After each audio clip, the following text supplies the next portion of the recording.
Hello, hello. We're going to What talk are we about doing? What are we doing today, sir? Death Grips, The Money Store. Classic Death Grips album, classic experimental album in general. Yeah, Uh, their most accessible album, for sure. Most accessible album for a band that's not accessible at all. Yes, and the first, not the only, but the first 10 from Anthony Fantano, Oh, yeah. Which is which is interesting. yeah. I wasn't really aware. When this came out, I wasn't aware of Death Grips at all. It was like earlier on in high school. Yeah, Or Anthony Fantano. yeah. it's all I didn't know of him. I felt like I started listening to them like a few years after this album came out. Like I feel like I was listening to them like when I was either a junior or sophomore in high school, which would have been like 2014. Yeah, probably like. I know for sure I wasn't really aware of them until No Love Deep Web was out. Mm. Because one of the first things I saw was that video for No Love. So I'm Yeah. sure, yeah, around that time, 2000, like, I think that came out 2012 as well, fall. So probably like 2013, around Yeah. that time. Mm-hmm. Because they were a band, and then I remember you had tickets to go see them, and then they broke up and wrote it on a napkin. Right. For FYF, I think. But Right. we'll get into all of that later. Because we'll focus on the Money Store. Sure. Yeah. So this album's so crazy. It's sort of it's hard to talk about. It is. Especially because I wouldn't want to put like too much like grandiose like meaning to anything, but preparing for this podcast, I throw this album on like every so often still, but man, dude, it still gets me so fucking pumped up. You know an album is great when your favorite track keeps rotating. And ever since I heard this album, like I've always had a different favorite song, at a certain point in life. And yeah, you can just keep coming back to it. It's super listenable. If anything, it's better now. It's just an immediate classic because of how unique it is still. What is this? 10 years later, there's still nothing that sounds like it. Yeah, as far as experimentation, the world of music has like been trying to catch up to definitely. Death Grips. I think so. And a lot of the experimental stuff, for sure. Yeah, because there's even just been more. It's like more accepting to be experimental with like success with like bands like 100 Gex or whatever, or even popular artists implementing like experimental tendencies. Yeah, JPEG Mafia, which I guess he hates being compared to Death Grips, but yeah, he's carved out enough of a name for himself in his own style. But when you hear especially on that last Danny Brown album. I'll have to listen to it again, but I haven't heard it. It was pretty good, honestly. I was liking it a lot. The production was kind of reminding me of later Death Grips, like the Powers That Be production. Uh-huh. It was pretty solid, dude. I'll check it out. And JPEG Mafia's early stuff too, like Veteran, a lot of the beats on there sounded like Death Grips beats, to be honest. Yeah, he's experimental. I'm not like a JPEG Mafia head. I've heard like enough of his music in like some of his albums.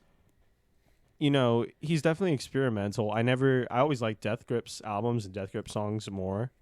Yeah. And stuff, but he's definitely, he has his own thing going for sure on now. I thought his last stuff was the most Death Grip sounding like stuff from him. Okay. I'm definitely gonna have to check it out. It's really good. It's really good. But yeah, Death Grips' influence. I think the Money Store was really what broke the floodgates open. It was their first major release as well, because they had just had, what was it, Ex-Military before, but which was like an EP. But this is what really broke open the floodgates, and Not quite an EP, but like, free album, yeah, like a debut unsigned, I think. kind of demo album. Yeah. Yeah. And yeah, it's just you can still hear its influences in music today, especially in like modern experimental music. So yeah, it holds up. It's great. It's got a lot of strong tracks on it. Yeah, is there anywhere you want to start? Well, okay. Well, last mention of JPEG, but Okay. that new album is called "Scaring the Hose." Yeah. Death Grips was the "Scaring the Hose" music when we were in high school. Yeah. They're still scary Yeah. to most hoes, but not to the cool ones. Not to the goth ones. They embrace it. They'll go see Death Grips with you. Yeah. But so the detail, I guess I'll just start kind of talking about what I like about this album and Death Grips in general. But the fucking detail with their production and how they pull everything together. It's one thing to be experimental and weird. It's another thing to craft songs, but then also get like those vocal performances. And Zach Hill, before this point, has had a lot of experience making records and a lot of experience as a drummer. Mm-hmm. So to be able to like put everything he's kind of learned into like this kind of newer project and style, it's just like there's so much detail it's pretty nuts the way everything sounds. I think I've heard Andy or what is his nickname or something? Okay, Or the fans refer to him as like Flatlander. People call him Flatlander, but I don't know if he likes that because on his Wikipedia it says not to call him that. So it says not to call him that on his Wikipedia. It says like people mistakenly call him Flatlander, which I was like, what? But his name's Andy Morin. Yeah, whatever he goes by. Because, there's a lot of sound going on and a lot of craziness, but it's all like put together very well. Because this is around the time, like with the 2010s, a lot of like EDM artists, just like recording music in general. It's more normal now, but to like experiment with like crazy sounds, and you could either like put out a song where there's like music clipping in it and it genuinely buzzes the speakers that you're listening to, but then they have like stuff in here where it's like that kind of a sound, but it's mixed well. So like it's not like technically clipping, but it's almost if they recorded like something else that was clipping. But in a recording that wasn't clipping, and it's like there's a lot of detail. It's pretty nuts. There's a ton of little details like that, and there's so much organized chaos on this album, which is kind of the way Zach Hill drums. It's the way MC Ride writes lyrics, and it's the way that like Andy Morin puts together samples and designs the synths and the sound design. And but on what surface looks like chaos is actually like really clean, like you said. Like it's actually really clean, like on the inside. It lines up super well, and I'll throw in something right there. As far as like the way they've described it, I'm sure it's pretty similar to what you described, but the way they've described it is they all do like every aspect of the music, take parts.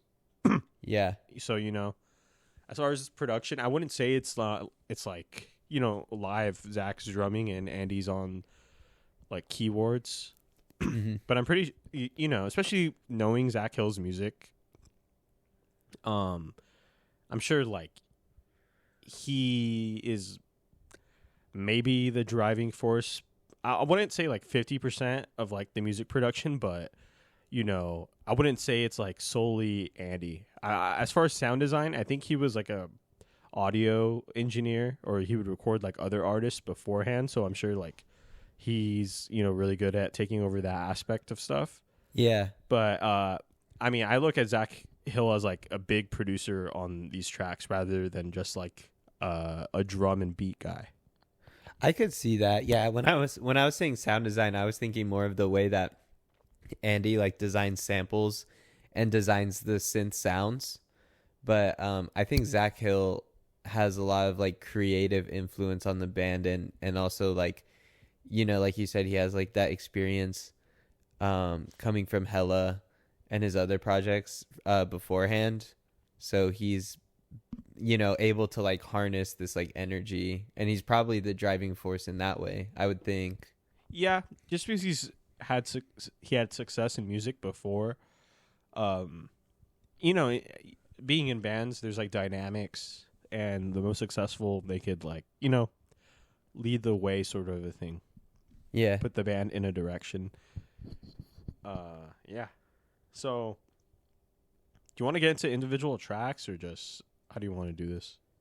I'm down to talk a bit about like Death Grips, I guess, you know, maybe like our first live experiences, even though it was a little later. We saw them in like 2016? 2015. 2015. Right, the tour they did promoting Jenny Death, basically, the Powers That Be. Yeah. Yeah, so... even though it's a little later, I think it's cool to like touch upon them live, you know, and the live, you know, their live experience and shows. Yeah, they played... That was like a big tour for them. That was one where they came back after breaking up, and they had just released the second half of the Powers That Be. But yeah, that Powers That Be tour. I mean, that was the first time we saw them, and they had like a lot of music at that point. You know, 4 albums basically. Yeah. 5 albums. Let's see, what Ex-Military, The Money Store, Government Plates, No Love Deep Web, and the Double. That's fucking 5 albums right there. Yeah, in the span of what? From like 2011 to 2015. Yeah, so they were busy. They were warm when we saw them too. So yeah, and they just played hits. And no breaks in between songs. And when they started, it was the loudest thing that like anyone had ever heard. It like hurt everybody's ears. And I don't know if they still do this. They probably, I don't see why not. But they do this fucking cool thing with every one of their shows, and even at festivals. Not every band, most bands don't do this sort of a thing. One second. So every show, they come out and sound check Guillotine. Yeah. And like a pit and they all starts. go on stage and I'm pretty sure they're all like have hoods on. Yeah, MC Ride doesn't have his hood off yet. Yeah. And then they just stand up there and everyone cheers because they're coming on stage, and then they just sound check Guillotine like extremely loud and then just walk off. Yeah. In the dark. And it's fucking sick, to be honest, because you get like a little extra taste of Guillotine. I mean, pit start when they do that. I've seen it happen I've seen them probably 4 times or something. Yeah, I think I've seen them maybe 3, and then we're both gonna go see them separately in a couple of weeks. Yeah, I cannot wait. It's gonna be sick. Wait. Yeah, one of the best. I mean, now that I think about it, because we could just talk about this band forever. Yeah. I could talk about their live their live experiences, because there was that one. Some of the craziest fucking shows we've ever been to. For sure. And they always got way more chaotic than I think they would, because yes, they sound crazy and stuff, but at the same time, like, their fan base is still like music nerds and people that generally wouldn't start any problems, I would say. For some reason, when we saw them the second time on 420 at the Fox Theater in Pomona, which was like 2016, you were there, right? Yes. There was so many fights. Security was dragging people out, and then all the lights went off. I think the lights broke. So there's just, or maybe it was a stylistic choice. I have no idea, but they just had one spotlight on the stage, and the rest of the venue, which feels like it should have been illegal, was like completely pitch black. And it was, and it's 420, of course, so it was just wild in there. I saw at least a few fights, and the whole thing was just a pit, like every section. And I don't know, it just blew me away. I was like, holy shit. Like, and then even the first time we saw him, it was pretty fucking crazy too.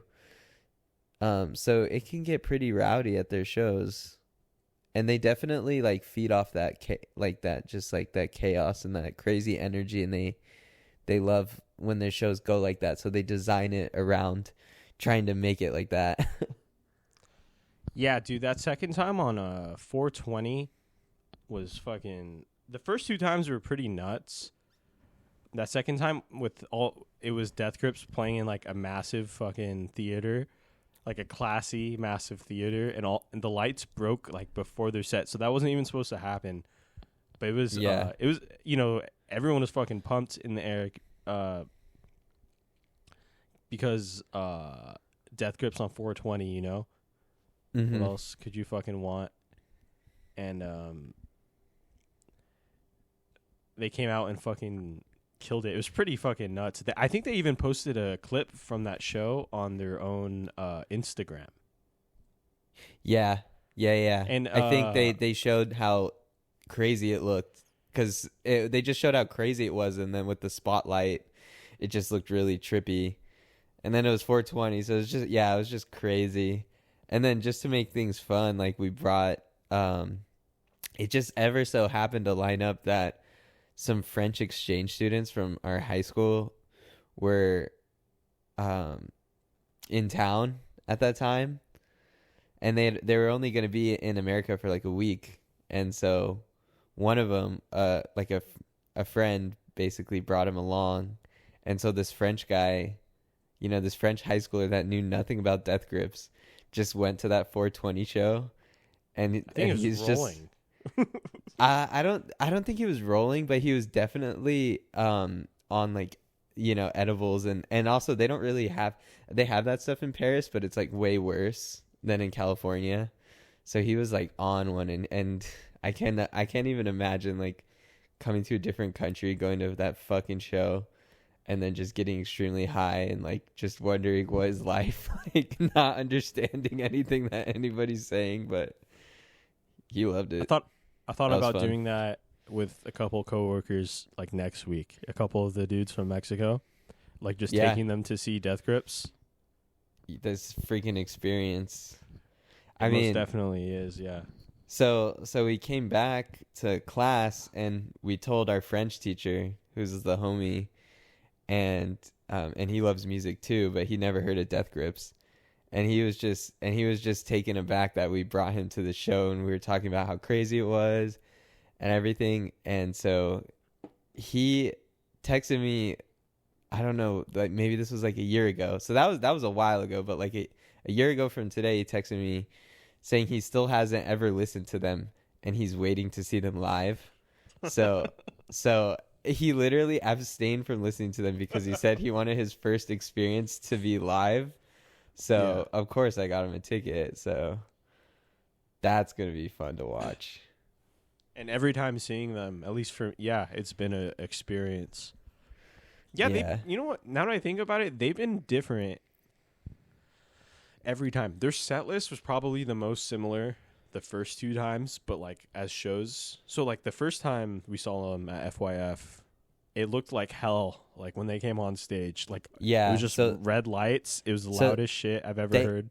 They had like fog or dust or something that... The dust was from the fucking ground. Yeah, I don't think they had fog. I think it was just the natural dust of the ground, and it got picked up. And then like the way they had the lights, they didn't change the lights at all. Not even once. You go to a concert and the fucking lights are like changing colors. No, it was just red. And it was facing behind them, like shooting out into the crowd. So all you see is their silhouettes of this red light. And then like, there's like dust. And yeah, it literally felt like hell. It was crazy. And that was the first time. We were rolling like pretty deep, at least 8. Yeah, there was like a bunch of us.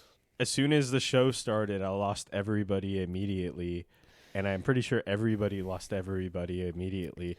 At one point, when I was in the pit in like the middle of the set, I had like, you have no control of where you're going, so you're just moving around. Like, you're moving around. You're covering a lot of ground. Yeah. You're just like moving in a wave. And yeah, people are like covering. It looked like shots from like The Purge or something. Yeah. So that was that first time. Yeah. That was crazy. I remember just taking it all in. I was like, holy shit, this is such a fucking experience. And then I ended up just chilling. Like I didn't even go in the pit. I just watched in awe. I'm like, what the fuck am I watching? Lame. Hey, well, I've more Party than was in made the up for pit. it. Oh man. No. Not at No. festivals. I don't like to pit at festivals cuz like I just get really thirsty. And then like there's nowhere to get water, and then it's impossible to find a bathroom. You sound like a fucking 40-year-old man. Call me old. We were in man. high school seeing Death Grips. Yeah, but I've been in cool Um, pits. I'm okay with it. Fuck it. Yeah. Well, yeah, that shit was nuts. I had dirt in my nose the next day. That was that first time. Second time, as you said, all the French stuff at the Pomona Fox Theater. Light breaks before the show starts. Jenny Beth, or what is their band called? Who? The band that opened for them, the lead singer is named Jenny Beth, and I think that's somehow connected to the album Jenny Death. Oh, I have no clue. I don't even remember that, to be honest. They were I like a forgot punk they had an band. opener. Yeah, it was like an all-girl punk band, and they were pretty cool. But Nice. anyway, yeah, the light fucking breaks. They go on stage in this giant-ass place. It's fucking dark. You can't see shit. The only thing that you see are the lights from security, like, flashing. Since it was dark, nobody gave a fuck anymore, and everyone just started jumping over to, like, get to the bottom, like, from the barriers. And it was just pretty, like, chaotic. They played a similar set, like, all the hits and stuff. But, like, that shit was pretty nuts. Yeah. Then the third time I saw them was maybe the most tame. But Was they that the played, observatory show? Yes. But they Yeah, played... I remember that one. Yeah, it was like all purple lights. But they played a fucking pretty nutty set list. They changed it up and brought out a lot of songs. And I got to hear a lot of, like... I'm pretty sure they played Bitch Please, that's for sure. Which was, like, crazy to hear live. Yeah. I think, I don't know if that was the first time they ever did it, but the first time they brought it out in a while.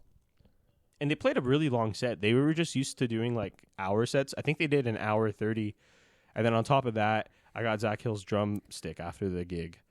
Uh-huh. So like, every time I've seen him has been special. And then the fourth time I saw them was at Desert Days, which is pretty fucking sick too, because they played different songs as well.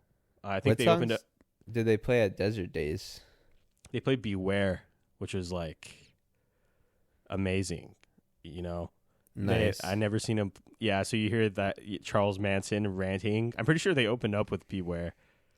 And as soon as they were starting, I just ran into the pit and went to the front and started drumming. But I got to see him set up their gear and sound check okay. before. So Yeah, yeah. There's like 15 people there. And you're just watching Zach Hill like set up his drums, which is pretty cool. Nice. Yeah, you're pretty deep into the Death Grips rabbit hole. So, like sometimes if they play those like deep cuts, I'm like I don't know this song. I'm gonna be honest. I felt like okay, so I've seen him all the times that you have, other than Desert Days. I didn't go to Desert Days, but I just remember the last time seeing them at the observatory, like not as like a super fan, but just as like someone who enjoys their music. I thought their first two performances that we saw were better. I don't know, I just felt like it was a little bit lower energy than the first two times. Yeah, they had like purple lights, which Yeah. it looked less intimidating than the hell. Yeah, thing they yeah, had yeah. before. Or no lights at all, which is a different form of hell. But then seeing them with like lights, maybe I just got lucky, but seeing them with lights was like, I don't know, it was boring. It wasn't Yeah, boring. It was a good show, but it was like different from the other two times. And so I'm interested to see what they're going to do at the Palladium, cuz the Palladium is also a really cool venue. There's no real bad place in the whole venue, and it's all GA. So, I'm interested to see what they're going to do. It's already a pretty dimly lit arena, little venue. So, I think they're going arena. to play off that. Yeah, not arena, but venue. I don't even know if they're going to have screens. I've seen a couple shows there, some that have screens, some that don't. I'm going to assume that they're not going to, which should be really cool. They don't really do the screen thing. Yeah, they usually don't. But that time at Death Grips, I mean, at Desert Days, that was the first time I ever saw them kind of utilize screens, and it was pretty sick. Did they have like visuals, or was it like just the band? It was the band, but with visuals. It was like staticky. I might have videos. Oh, okay. That's pretty cool. But yeah, that was cool. But then also, like the main screen in the background was just white. So the stage was dark, and the massive screen behind them was just like white. So they were like silhouetted, and it was very fucking cool. Yeah, that's sick. Yeah, but The money yeah, store. the money store. So, let's see. I don't know. Do you have a favorite song? You said yours changes a lot. I remember your favorite Death Grip song used to be Hustle Bones, which is, it's a fan favorite. It's big. Do you have Yeah. any other things to shout out, or if you want to talk about Hustle Bones? Well, Hustle Bones was definitely my favorite in high school. I just thought it was like so different. I love just like that aggressive like synth sample that it has in the chorus. But listening to it back again after a while, for this podcast, I actually really, really like System Blower. I thought that song was so fucking cool. I was like, dang, this song is just, I don't know. I mean, there's a lot to like about it, but I just love all their songs have aggressive synths, but I like the aggressive synths specifically on this one. And I also really like the sampled bass. I don't know if it's like a cello or something, but it's just playing like kind of one note. Sometimes it plays a little second note. And I really like the way that MC Ride kind of sings over the beat. You got Zach Hill like doing these like polyrhythms, and then with the chorus kind of like system, and it's just kind of gives like this really trippy effect. Yeah, that shit's hard as fuck. Yeah, it's just a really hard song. It's not one that immediately pops out to you because it's not like the biggest hit on the album, but it's just like really, really good. Yeah.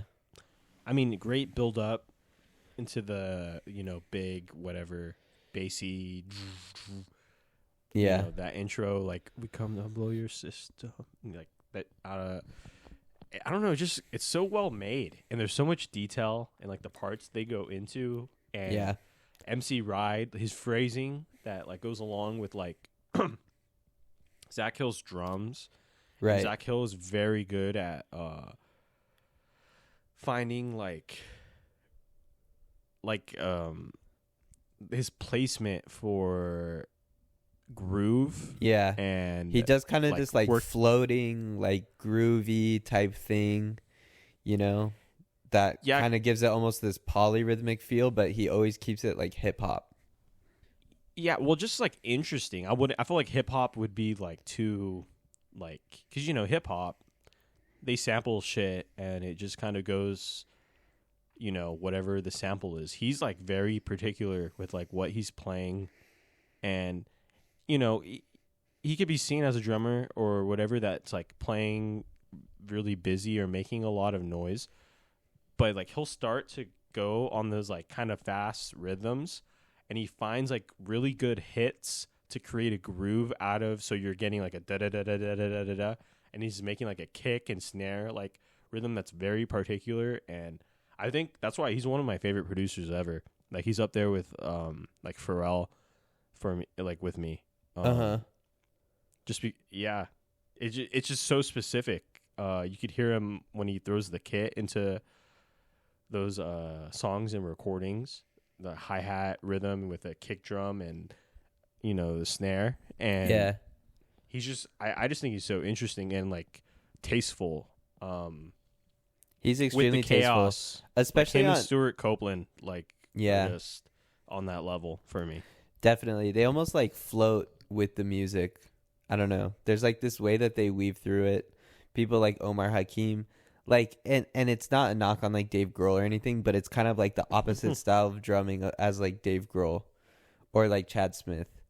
Like these guys, they're more like finesse, but I mean, obviously Zach Hill uses a ton of power, but it's a lot of like finesse, a lot of like improvisation, just going off how you feel, and just like really intense coordination too, to be able to execute that kind of stuff on the fly. So yeah, Zach Hill's, I mean, he's one of the goats at that for sure. But he is good at finding the pocket, and it's always this really unique pocket. And yeah, and also I want to note, like, what his recordings on here, I feel like on the Money Store are a little bit more, they're a little bit easier to hear. They're more straightforward. So he's playing on electric drums, right, for pretty much the whole album. That I'm not sure of. Yeah, so he's for most of the album, I think all but maybe like one or two songs, he's doing like electronic drums, but he plays the actual like electronic drums with sticks. Like they don't draw it in or anything like that. Well, I knew that was the big theme for No Love Deep Web. As far as like my ears, I thought I heard like kit, like him playing on the kit. Yeah. On this album, maybe he was doing that, but I know that was like a big thing that he talked about for No Love Deep Web. So, I'm sure maybe he was doing that on this album as well. Yeah. I'm pretty sure he was too. Other than maybe like the Fever or something like that. Cuz I mean, it has electronic drums in it. Like you can hear it. They're not acoustic drums. And he was playing it. I can just tell by the way it sounds, like with the accents and stuff, that it's an actual drummer. Yeah.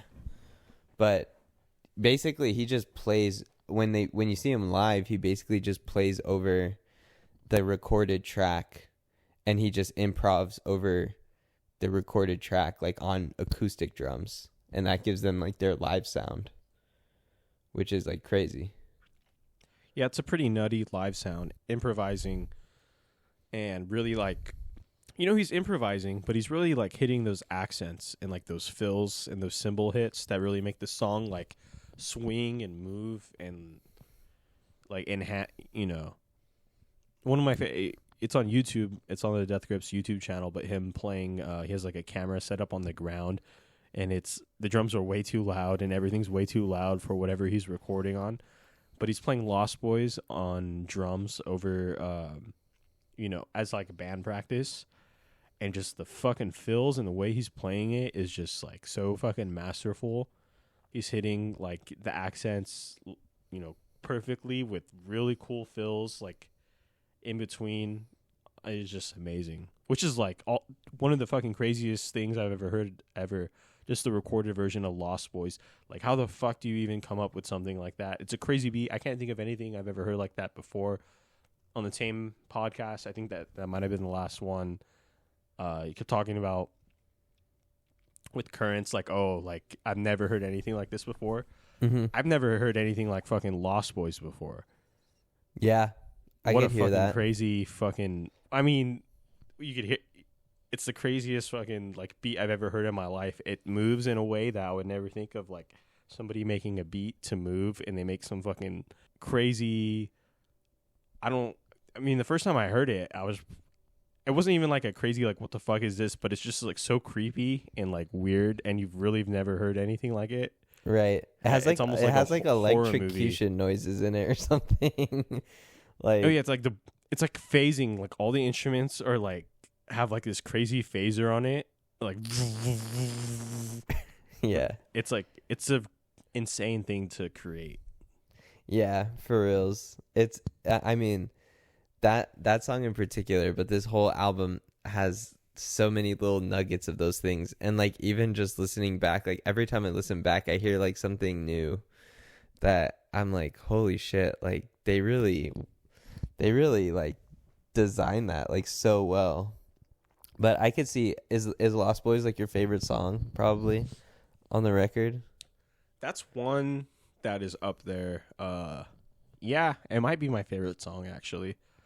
I've had that sort of a thing where it changes. Like, Bitch Please has been my favorite song before.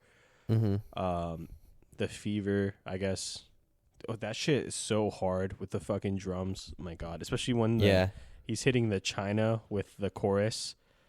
It's amazing. Yeah, Get Got classic. Yeah, definitely.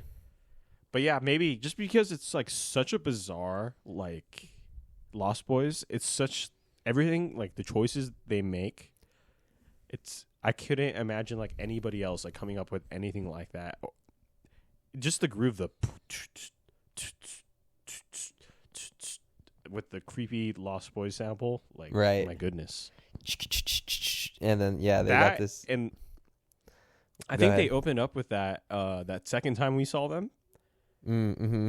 Mm-hmm. And when they played in the dark. Yeah. And there was something so fucking creepy about them starting with there's no lights on, and you hear the whole crowd going, Lost Boys, Lost Boys, Lost Boys, Lost Boys. On 420. Yeah. And the only lights you see are security flashlights trying to stop people from jumping the barriers. Yeah. And stuff. So like just all that just like really sticks with me. Fucking psychotic shit. Yeah. Yeah. For reals. And all those songs that you mentioned, like it seems like you like a lot of the ones with like really strong like hooks. I feel like out of all the Death Grip stuff that I've heard, that this album has the strongest hooks, like written by MC Ride. Like they're almost like, I don't want to say they're pop, but like there's definitely some elements in there where it's not even as much hip hop or experimental. It's more almost like conventional pop in some of the hooks that he writes, and it leaves like really catchy songs, but then you have this like production element that you were talking about that's really like trippy and like crazy and like nothing you've ever heard, and that mixed with these catchy like lyrics and like hooks, I feel like is what makes the Money Store so special. Yeah, I mean, as far as definitely pop, and they're catchy and they exist in that sort of a way. But pop could be vague because you could Ed Sheeran or whatever. But like I feel like they hit the pop and catchiness in a way like a good punk band does. Yeah. Like I see that. Or whoever, like definitely that energy and like repeating of like phrasing, sort of a thing. With like a little bit of a simple but like catchy hook. Well, I know they're big punk fans. I'm pretty sure MC Ride's a big punk fan too. They just have that energy, like any like genuine lover of punk rock music, or any exciting music. I don't see why they wouldn't like this band. Probably. Maybe if you really hate like metal, if you really hate like industrial sounds like Nine Inch Nails, then you probably wouldn't like this. Yeah, I could see that. But I mean, as far as like heavy music goes, like this band is one of the top bands as far as like the conversation for 2010s, I guess. Yeah. I would say so. Well, they're definitely one of the most innovative, if not the most innovative. Yeah, they kind of came out of left field for like heavy music. Because I guess even like in the early 2010s for heaviness, you were to look to like metal bands. Yeah, I mean Shit like honestly, at that time too, I wasn't listening to it, but like A lot of people were really into like the screamo type stuff, deathcore type stuff. Yeah. But yeah, so they just came out of nowhere. What would you classify this album? Like what genre? I feel like people have been asking me this forever. Yeah. Like to explain, and I never know really what to say. But Cause I feel like we've kind of used it interchangeably. In some ways, like we called it punk, like metal, like pop. It's really a mixture of everything. But if you had to distill it down to like its most like basic genre, like how would you describe this?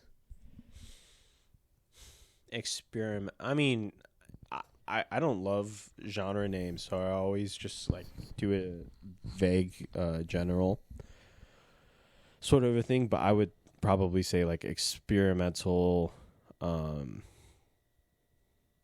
hip hop. Yeah, that's If I were to exactly just what I say would it. say. Yeah. But then even that, like, that's because there's a lot of kind of experimental, hip hop type stuff. So I would, yeah. Usually, if you explain like the live situation, like there's a rapper, there's a, I mean, I wouldn't, I feel like calling Zach Hill a math rock drummer is like, because he's so much more than that. But Mhm. like, there's a rapper, a drummer, and a DJ, and they make like the craziest music I've ever heard. Is usually how I like kind of describe them. Yeah. That's a Nice. solid description. Yeah, that's what it is, you know. And it was cool kind of being in high school when this band was, because I remember showing this band to fucking everybody. I would always play it in like. Have you heard of a class. band called Death Grips? Well, I would just play their music. Like if I was giving people like a ride home or whatever, and I would just fucking Sneak start in a little blasting it. DG. Yeah. I don't know. What did you say? DG? Yeah. Oh, just sneaking a little Death Grips. Well, you can't sneak it. It's the loudest fucking music in the world. Give him a teeny sliver. Yeah, Death Grips, alongside Tim and Eric's $1 billion movie. Damn. That sounds like a vibe. That's like where my head was when I was in high school. Imagine Tim and Eric with like Death Grips. They should work on something together. Petition. I know Eric Andre every season asks them to come onto the show, and they never do. Yeah, I'm sure he's a massive fan. I'm sure he's gonna be at one of those Palladium shows. Oh yeah, I don't doubt it. Dude, I wish they would be on it. I feel like if they were gonna be on any show in the world, the Eric Andre show would be the perfect show for them to be on. Yeah, those two like as like artists, I know they know each other. They've hung out, I guess, because he posted a picture of him in Death Grips. But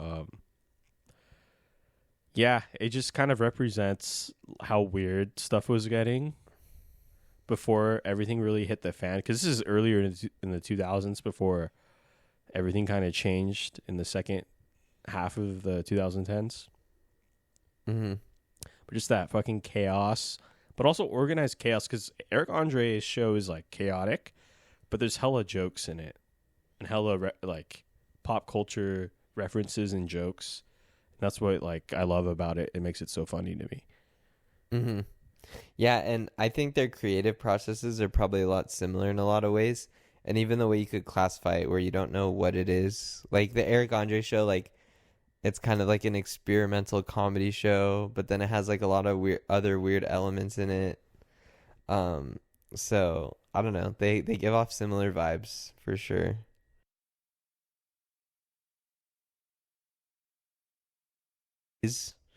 It's fucking sick. Mm-hmm. I mean, it's one that like everybody knows, but it's probably like my second favorite song on the album. I just really like the keyboard parts. Yeah. Pretty much the keyboard parts. Honestly, I love Zach Hill and I love MC Ride, and they're a lot like Rush, where it's like you can't really pick.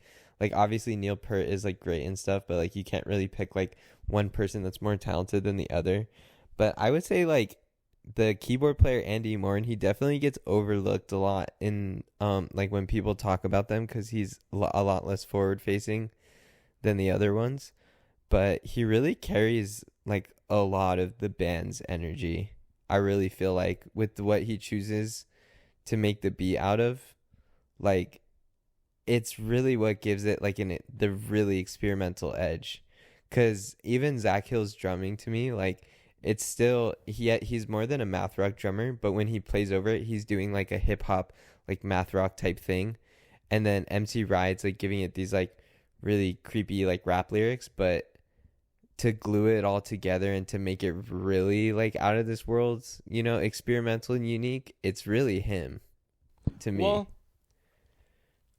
I feel like we don't know that information because we don't know like who did what on the album. That's true, like but the sounds I'm for sure that song he's the could one have been picking the Zach Hill. samples and stuff, for sure. I mean, And like chopping up the samples, unless like Zach Hill knows how to like chop up samples. Maybe he does. I don't know. I think it's both of them doing I it. could see 'Cause that. Zach Yeah. Hill even does like he remixed like a Danny Elfman song last year or something, Oh, and he has 10 years of making records under his belt as well. that's true. And And he has also- a couple of his own solo records as well. Yeah, you know, that's where true. he's doing everything. So as far as like maybe it's just, but I wouldn't look at it as like that straightforward, like MC Ride, rapper, Zach Hill drums and beats, and Andy Morin sound design and samples. I think there's just a lot of bleed. So as far as like it could have been MC Ride that fucking did that, you know, for all we know. We just don't know because they're so mysterious. It's just I could see that. It's just so hard to know. They're very mysterious. They don't do any interviews. That's another thing that's crazy is like the only interviews that I know of were for this. Well, there's that one that they did in 2016 that they put out themselves, right? And It's like it's not an interview. What is it? It's like a guy. All I It's called remember is like a Interview. guy. Yeah. So, I think it was initially a YouTube video. The audio from it is on whatever, any streaming service, but it was like a guy sitting down with Death Grips, like they were starting to do an interview, Mhm. and the music was like all this crazy electronic, like experimental music. But yeah, all the audio was like this new insane sounding experimental music, while all the visuals, it was like this guy sitting down with Death Grips. And it looked like the theme was sort of a thing, like their statement was, you know, anything from them, like it's about the music kind of a thing in that aspect. Because they're sitting down like they're about to do an interview, and then they start playing in front of him while the interviewer is just sitting there. And yeah, they're just doing their live set too. Someone synced one of the live shows to that performance, because I think they're like, I don't know what song they're doing. It might be a song off the Powers That Be or something. But yeah, it's just and then it came out as an EP where it's just instrumentals of like crazy of just like crazy beats and shit. Oh shit. Okay. Yeah, it's not an interview. The only interview, or like the last interview they did was that, or whatever that video one is where MC Ride is like talking about Jimi Hendrix. Yeah, so the two I saw were, there was that one, which was like a Fuse interview, I think, which, I mean, that R.I.P. basically dates it. That basically dates it right there. That was like the end of Fuse. Yeah, exactly. And so I think that the only press tour that they kind of did was for this album, because this album was the first album they released under like a major label. And I mean, it's one of the reasons they broke up is to try to get out of their deal. But so they released this under like Sony, I think Epic Records. And so, you know, new artists just signed this big deal to Epic Records. Obviously, they're going to make you fucking do some interviews. So they do one with Fuse, and then I think they do one with Adult Swim. and those are the only ones that I saw. And then even that was then at Coachella. Yeah. And then even then they got deleted by, I don't know who had the power to delete it, but they kind of tried to take it off the internet. And yeah, you can still find it though. Yeah, they're out there. I've seen it a few times. Yeah. Yeah, but it's pretty much the only view that you get into their creative process. And even then, they kind of, the reason they don't do interviews is because they want to maintain this image, but they're also like very introverted people. So I don't know. It's just interesting seeing like the way that they speak like on camera and stuff. And Zach Hill's definitely, he was the most forward facing out of all the out of all of them that are talking. And yeah, it's interesting hearing his creative process. I'd say like I'd urge anybody to like check out those interviews just to get into the mind of like Death Grips, especially like in this era. Yeah. Well, those ones are so short, and those are the only video interviews that I could think of. But there's a handful more of him giving or other members, but basically Zach Hill for the most part. And Andy giving interviews with magazines, where they kind of talk in depth more about like the situation that was happening with their label and the creative process. Pretty sure I heard Andy talking about like people calling their music lo-fi and him arguing that that it's actually like hi-fi. I was gonna say it's like sound. Hi-fi. Yeah, yeah. But yeah, I remember there's an interview from around that time with him and then Zach Hill talking about the label stuff and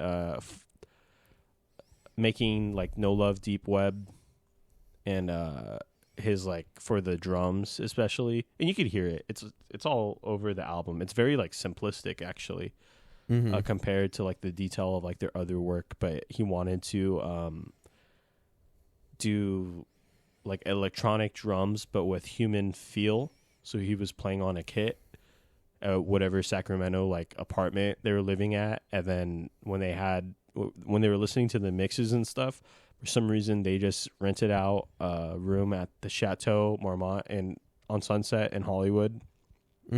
Pretty legendary hotel for like, I don't know, a month to 3 months or something, and they just lived there while they try to figure out how to get out of their deal for their label, which they ended up just releasing the album online for free. But there's some interviews where they kind of talking about the creative process more, which is pretty interesting. Because I think after that whole mishap, they went like full, we're not going to really talk much about what we do. Yeah, it makes a lot of sense. And it's just wild that they run their band like that, but it's so cool. I'm trying to think of another band that's also like this tight-lipped about themselves. Frank. Yeah, Frank honestly. Yeah, Frank definitely. Kendrick. Not so. I mean, he'll do like press and stuff, but I mean, before Mr. Morale, nobody really knew what he was doing. And Andre 3000. But he's out of the game for the most part. Yeah, true.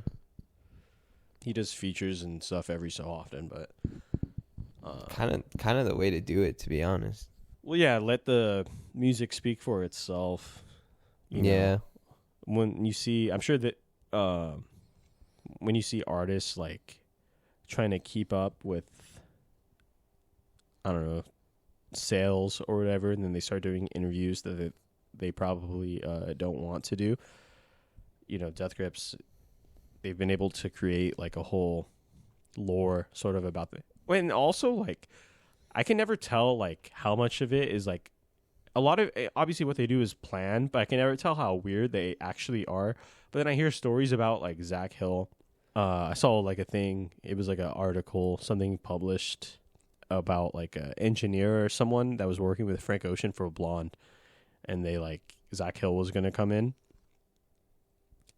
one day, and his belongings, he like had his, like when he showed up to the studio, all of his belongings, I don't know, clothes or whatever, like he just had it all in a trash bag. And then he just sat down at like, whatever drum kits he uses, and then like played noise for whatever it was supposed to be for how long, and then like that was the session. They were like, "What the fuck just happened?" What Frank song is he on, or did it not make it? It didn't make Blonde. I would have assumed something ambient, like, you could probably imagine like, oh, let's have Zach Hill solo over Pretty Sweet or something. Yeah, like all lo-fi, like. Yeah, just him going ham. Damn, I want to hear that session. So when you hear about stuff like that, you're like, what the fuck? But then, I don't know. They seem pretty, like, controlled with, like, how they put stuff out. But then also around the time of the Money Store and No Love Deep Web, there's, shows that you could see online. But there's some shows where Zach Hill isn't there, and it's just Andy and MC Ride. And then the opposite, where Andy isn't there, and it's just Zach Hill and MC Ride. So I don't know why that happened, kind of a thing. Right. It's pretty interesting. Like, yeah. So they're pretty mysterious. For sure. And especially in this day and age, if you can keep your mystique like that, it's pretty impressive, because it takes a lot of energy. Yeah, I guess so. Yeah, when they do post shit, it's very weird, and everybody just also assumes that it's them announcing a new album. Yeah, it never is. Yeah, so I would say, to wrap it up, I would say, like, what are they touring on right now? Like, I just saw Death Grips, and I just immediately bought tickets. But I mean, is there an album in the pipeline? Did they finish an album? Did they release anything before this? Why are they going on tour? Ever since that weird, like, label stuff and that weird breakup, they've been touring pretty, like, heavy, I guess, without, like, drama or mishaps or whatever. Mm-hmm. So I'm sure they're just going on another tour, which I'm fine. They have a shitload of music, so yeah, it's not like, a Frank Ocean situation kind of a thing. Oh, no, totally. And it's kind of the opposite. In fact, like, I feel like there was a minute there where they weren't touring, like maybe around, like, before the pandemic, like 2018, 2019, where they were, like, steadily releasing music, but, like, not really playing shows. So maybe it's just, like, a backlog type of thing. Now they're just, like, wanting to tour, but I don't know. I mean, I could see maybe after this tour they release something, or midway through or something. Hopefully. But who knows? Complete speculation. Well, with that, should we call it a podcast? Yeah. All right. Thanks, everybody. Goodbye. Go see Death Grips. Go. Do it right now.